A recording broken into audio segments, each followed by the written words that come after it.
Donc, ce qu'on a fait au préalable, c'est qu'on avait donc un dossier back-end et un dossier front. Donc, je vais enlever tout ça.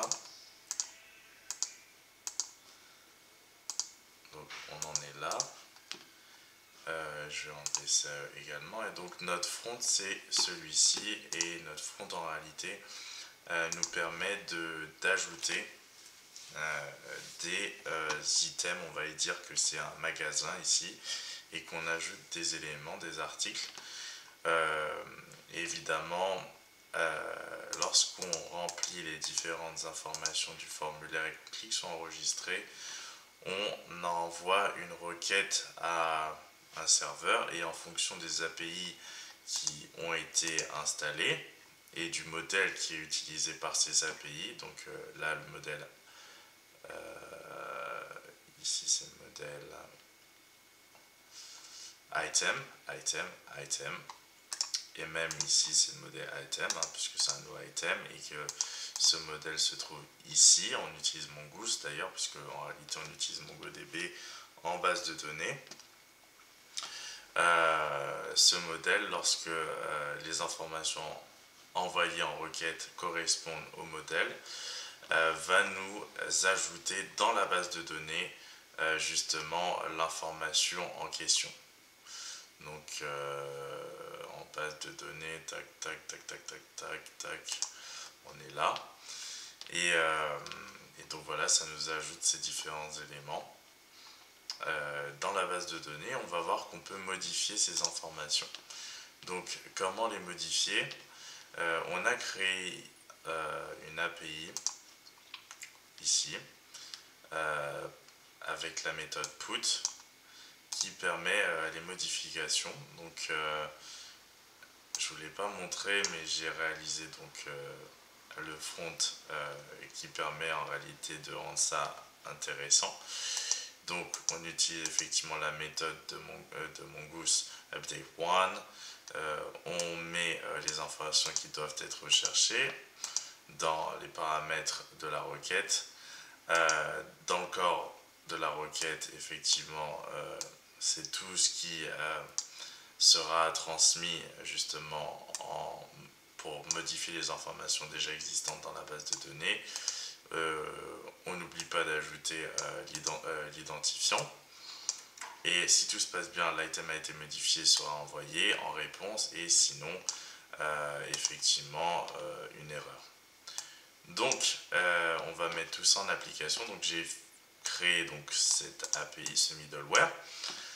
Le front qui correspond à ce middleware sera dans l'item.html. Donc, en gros, là, il n'y a rien parce que j'ai tout créé avec le fichier item.json.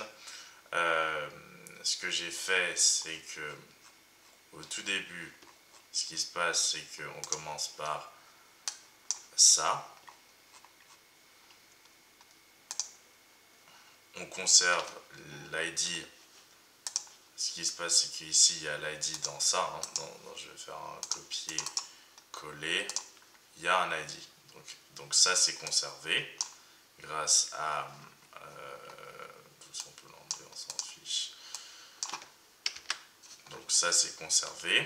Cette partie-là, on peut le voir ici. Ça va être conservé puisqu'on va utiliser get pour le récupérer. Ensuite, on envoie effectivement notre requête avec la méthode get en utilisant l'API fetch, en ajoutant justement cet ID, ce qui nous permet d'avoir toutes les informations grâce à celui-ci, ce get là, qui va nous retourner toutes les informations relatives à cet élément qui a pour identifiant ce qui est dans les paramètres de la requête, l'ID des paramètres de la requête. Ensuite, ce qu'on fait, c'est que si tout se passe bien, la réponse est envoyée sous format JSON. Ensuite, on récupère effectivement la réponse et on l'utilise de cette façon. Donc on crée une div qui va permettre d'afficher les éléments. Donc là, le title paragraphe affiche le titre, description paragraphe affiche la description qui était dans la base de données, et par exemple le price bar affiche le prix. Et ensuite j'ai créé donc deux boutons, modifier et supprimer, et là on va s'intéresser au bouton modifier, puisque le bouton modifier aura, on l'appelle dans new edit button, cette variable, et en onClick va appeler une fonction display edit form. On lui passe l'item, donc toutes les informations relatives à l'item, et on lui passe également le bouton parce que j'ai envie qu'il y ait un petit changement dans le text content du bouton. Donc ce qui se passe, c'est qu'on clique sur modifier, et au clic on voit que le bouton n'a plus le même text content. Donc ce qui se passe, c'est que on appelle donc la fonction display edit form, donc il suffit de la regarder. Elle se trouve display edit form, donc elle prend l'item, donc toutes les informations relatives à l'article, dont son identifiant et le bouton. Et ce qui se passe, c'est qu'on transforme effectivement le contenu du bouton en annulé, par exemple, en annulé. Si le bouton est annulé, donc on retire du DOM,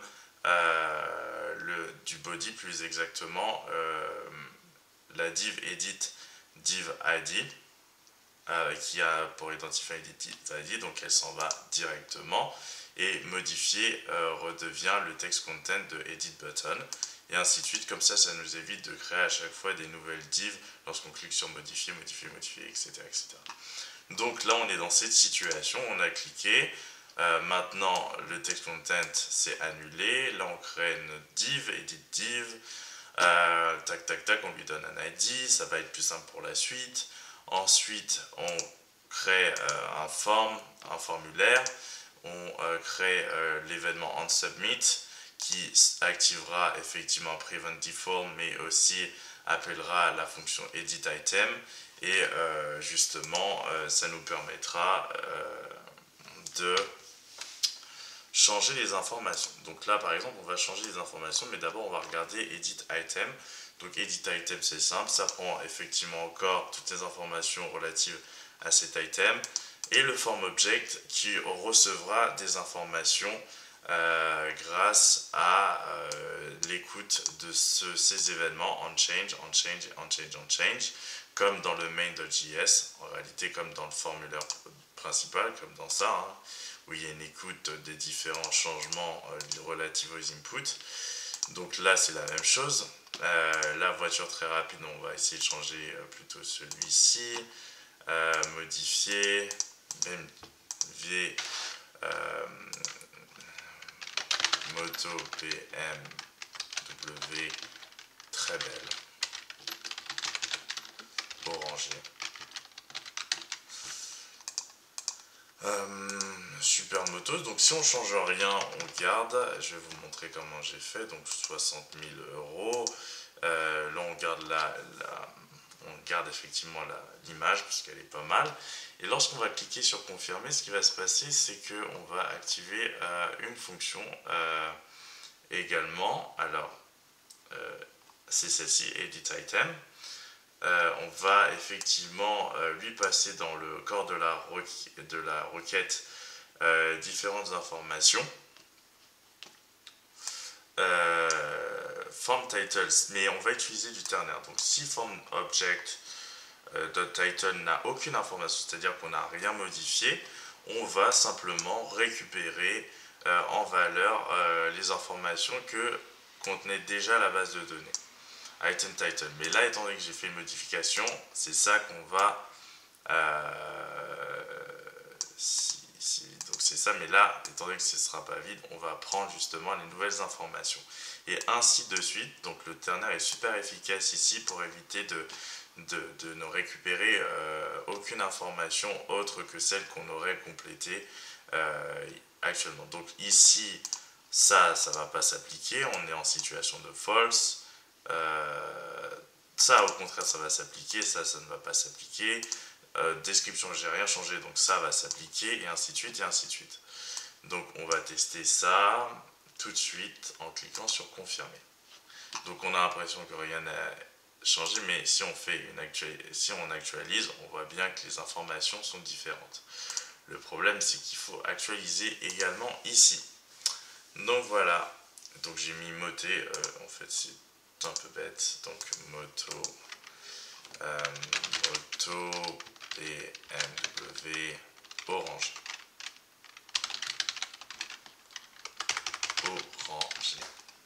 Modifier, hop, c'est bien, et hop, voilà. Donc voilà, les informations sont modifiées également dans la base de données, il suffit de hop, et là les informations, on fait une actualisation, les informations sont également modifiées dans la base de données. Donc voilà, c'est ce que je voulais vous montrer pour cette partie. Ensuite on va continuer le CRUD en s'occupant du D du CRUD, à savoir le delete, supprimer des informations.